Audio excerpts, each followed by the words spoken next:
All right, so are you ready to dive into some seriously fizzy history? Fizzy history. Yeah. We're talking Coca-Cola today. You know, Coke. Ah, I see. That drink you find literally everywhere. But the story behind how it went from some random tonic to this global superpower, well, it's full of twists, turns, and some pretty shady stuff, to be honest. Oh, absolutely. It's a wild ride, and we're going to be exploring it all based on a YouTube video called The Disturbing History of Coca-Cola from a channel called MagnatesMedia. Oh, cool. Okay, so rewind with me all the way back to the 1880s. It's a time when these cure-all tonics were huge E. Oh, yeah, yeah. Everyone was obsessed with them. And there's this guy, John Pemberton. He's a Civil War veteran and sadly a morphine addict. And he stumbles upon this drink that's super popular at the time called Vin Mariani. Vin Mariani, okay. Basically, it was wine, but infused with cocaine. Oh, wow. Marketed as this miracle cure for, well, pretty much anything. Interesting. So Pemberton, he's struggling with addiction, you said. Yeah, he was. And he gets this idea that this cocaine-laced wine is actually helping him. And so he gets inspired, decides to create his own version, a knockoff, you could say. A copycat. Exactly. And that, my friend, is how French Wine Coca is born. Wow, so the great-great-grandfather of Coca-Cola was basically boozy cocaine. It was crazy, right? It really is. I mean, hard to imagine grabbing a Coke for a headache today. Right. Yeah. You know, it really just shows you how much things have changed. Not just our understanding of medicine, but also how things are well marketed. No, for sure. But, of course, this being the late 1800s, the formula goes through a few interesting adjustments. Okay, so what happens? Well, first, prohibition comes along and throws a wrench in the whole operation. Oh, right. Everything had to go dry. Exactly. So, no more wine in the French Wine Coca. So, Pemberton, he replaces it with carbonated water, adds a ton of sugar to try and, mask the bitterness. Makes sense. Makes sense. But then the real magic happens. Pemberton's bookkeeper, Frank Robinson, comes up with the name, Coca-Cola. Catchy, right? Right. Simple, straightforward, directly referencing those coca leaves, which, as we know, are the source of cocaine. Oh, so they weren't exactly hiding it back then. Not at all. But later on, the company tried to really downplay this connection, of course. Yeah, you can't really blame them for that, I guess. It wasn't until 1929 when, the dangers of cocaine were becoming more well-known that they finally managed to remove the active ingredient from those coca leaves. So Coca-Cola was basically a sugary, caffeinated drink with a cocaine kick. For a good while, yeah. Makes you wonder about those early marketing campaigns. Think they were a little extra effective. Maybe. But sadly, Pemberton, he never actually got to see his creation really take off. He passes away in 1888, sells the company for a measly $2,300. If only he knew. Oh, man, could you imagine? What a missed opportunity. Right, and that's where Asa Candler comes in. A businessman, very sharp, saw opportunity everywhere. So he's the one who buys Coca-Cola for, nothing. Yep. He buys it and sets the stage for, well, for everything Coke becomes. But Candler, he was a bit of a mystery. Oh, how so? Well, there's this speculation that he forged some documents, maybe even destroyed some early company records. Yeah. Just to, solidify his control. Whoa, okay. A little shady, maybe. A little bit. But hey, you got to admire his vision. Well, yeah, he pretty much turned Coca-Cola into, well, Coca-Cola, right? Exactly. And the guy was a marketing genius. His strategies, they completely revolutionized the advertising world. What kind of stuff did he do? Think saturation advertising. Yeah. On a scale never seen before. Billboards, barns, little signs. The Coca-Cola logo is everywhere. Candler, he understood the power of, just being constantly in people's faces. That's true. The more you see something, the more familiar it feels, right? Right. And then there were those free sample coupons. Brilliant idea to get people hooked. Yeah, especially considering those addictive properties. Sugar, caffeine. Exactly. It's amazing how many brands still use those same tactics today, right? Oh, yeah. Make it familiar, make it accessible. Bam, you've got a loyal customer. But Candler, he wasn't just about clever marketing. He shifted the focus of the drink. He did. It was no longer about, medicine. Under Candler, Coke became a symbol of enjoyment, of refreshment. It was for everyone. The Coca-Cola we know today. Happiness, togetherness, all that good stuff. Exactly. And it's at this point that we get to a real turning point in Coca-Cola's history. World War II. Oh, boy, here we go. Things get a little complicated. Complicated how? Well, World War II really put Coca-Cola's commitment to its image, to the test. Okay, I'm intrigued. How so? Well, you've got wartime rationing in full swing. Right. Sugar is suddenly a very precious commodity. But Coca-Cola, with their, powerful lobbyists and connections, they managed to convince the U.S. government that their drink is essential to the war effort. Essential like ammunition, bandages. Well, that was their argument, and it worked. This essential designation allowed them to secure those sugar rations while others struggled with shortages. Wow, so they were getting special treatment. You could say that. They even got the U.S. government to fund bottling plants overseas, all in the name of, boosting soldier morale. Wow. So not only were they getting special treatment at home, they were using the war to expand. Clever, right? Mm-hmm. And so as American soldiers are sent all over the world, they take their love of Coke with them. Free advertising. Unbelievable. But here's the thing that gets me. While Coca-Cola is busy pushing this patriotic image of, America at war, they were also supplying Nazi Germany with Coke. Yeah, there are pictures even. The Coca-Cola logo right alongside swastikas. It's a bit jarring, to say the least. It's more than jarring, it's disturbing. So Coke was being enjoyed by American GIs, but also the very people they were fighting against. That's messed up. It certainly makes you question their ethics, and it gets even more complicated when you add in the story of Fanta. Wait, Fanta, like the orange soda? Yep, that Fanta.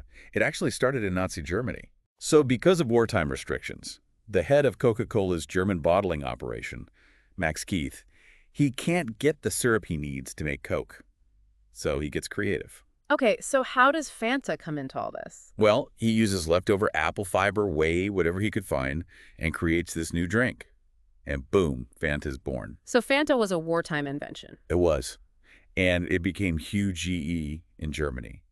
And the profits, well, they eventually flowed back to Coca-Cola headquarters. So they were supplying Coke to Nazi Germany, A&D making money off a drink invented in Nazi Germany. Talk about playing both sides. Yeah, it's a complex historical issue, for sure. Forces us to think about corporate responsibility during wartime, especially when there's so much profit to be made. So Coca-Cola wasn't afraid to make some tough choices, even during a world war. Especially during a world war. Mm-hmm.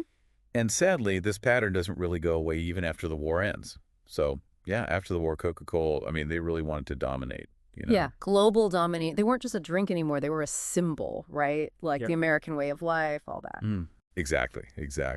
And that's where this whole cradle to grave strategy came in. Cradle to grave? What's that? So the idea was to create lifelong customers.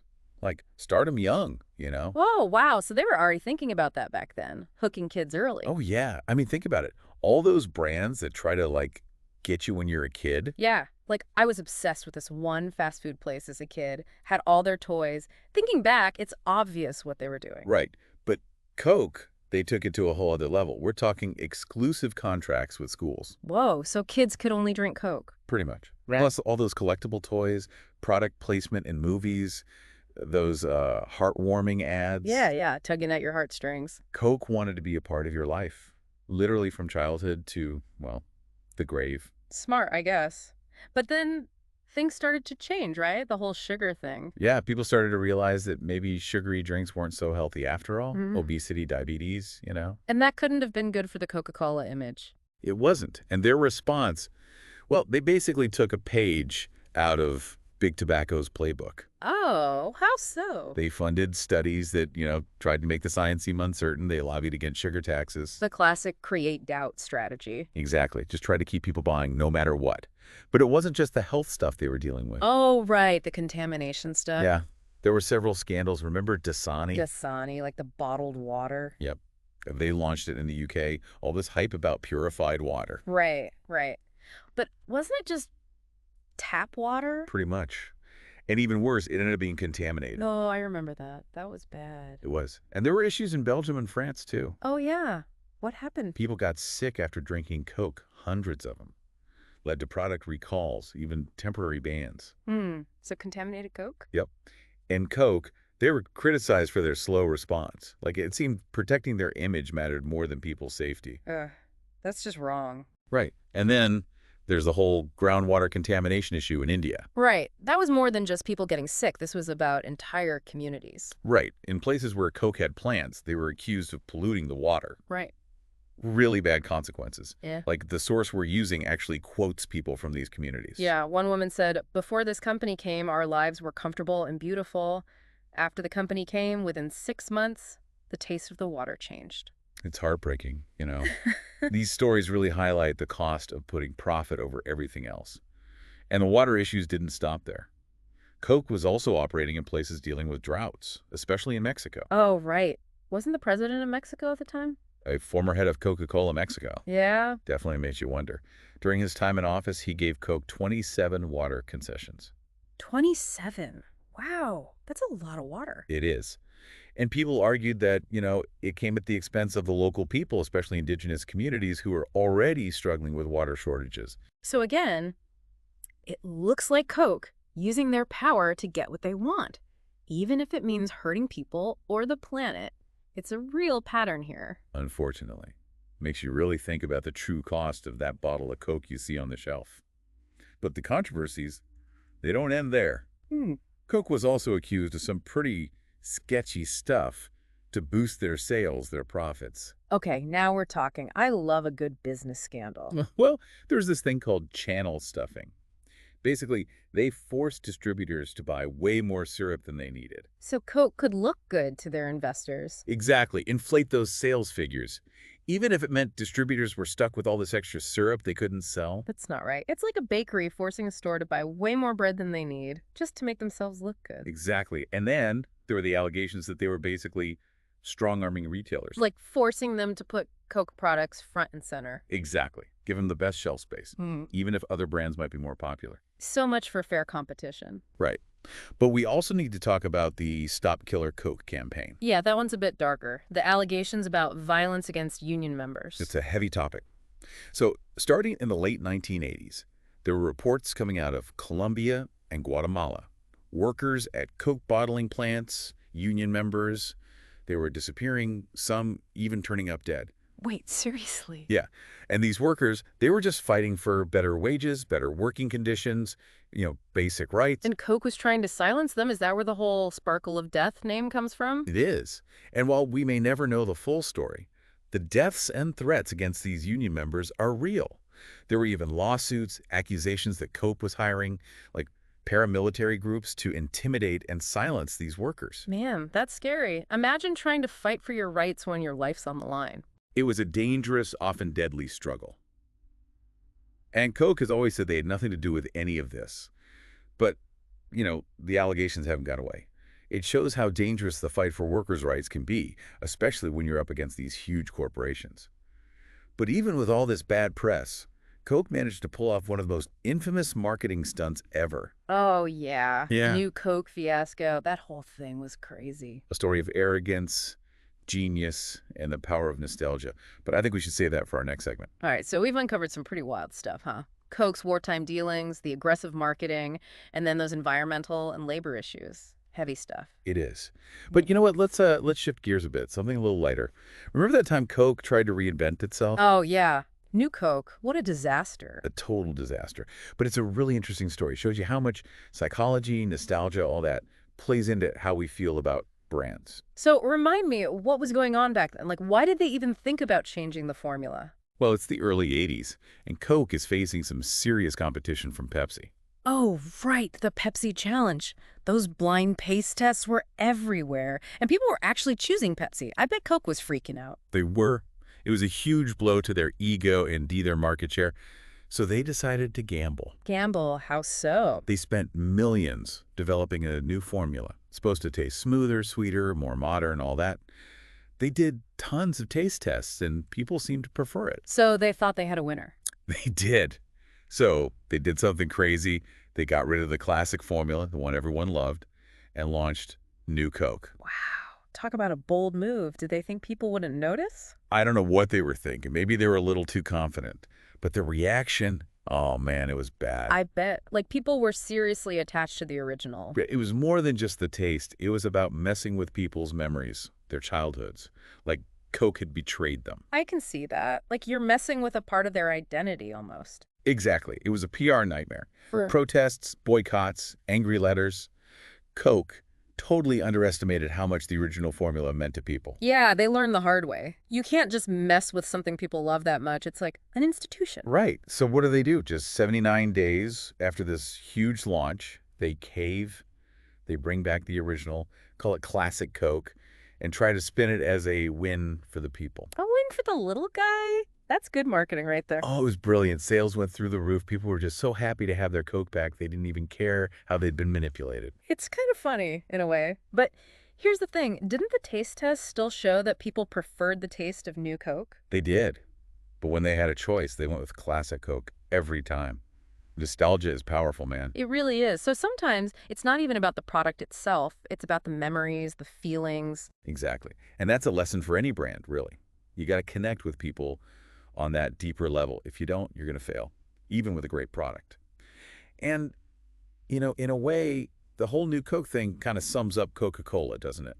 How so? Well, they're brilliant at marketing, but they make mistakes, sometimes huge EE ones. But they always seem to tap into what people want, even if it's just a feeling. Yeah, that's a good point. So we've covered a lot of ground here, from the very beginning to, well, new Coke and everything in between. It's been a wild ride. It has. And it shows that behind every brand, every product, there's a whole story, a lot of choices, a lot of consequences, and a lot of stuff we don't always see. Right. And as consumers, we have to be aware, ask questions, do our research. This deep dive has given you a glimpse behind the curtain, but it's really just the beginning. Keep exploring, keep challenging your own assumptions, and form your own conclusions. I love that. So everyone listening, thanks for joining us on this deep dive into the world of Coca-Cola. It's been fascinating and a little disturbing at times, but hey, that's the truth. Right, the more you know. Exactly. So until next time, stay curious, keep questioning, and we'll see you on our next deep dive.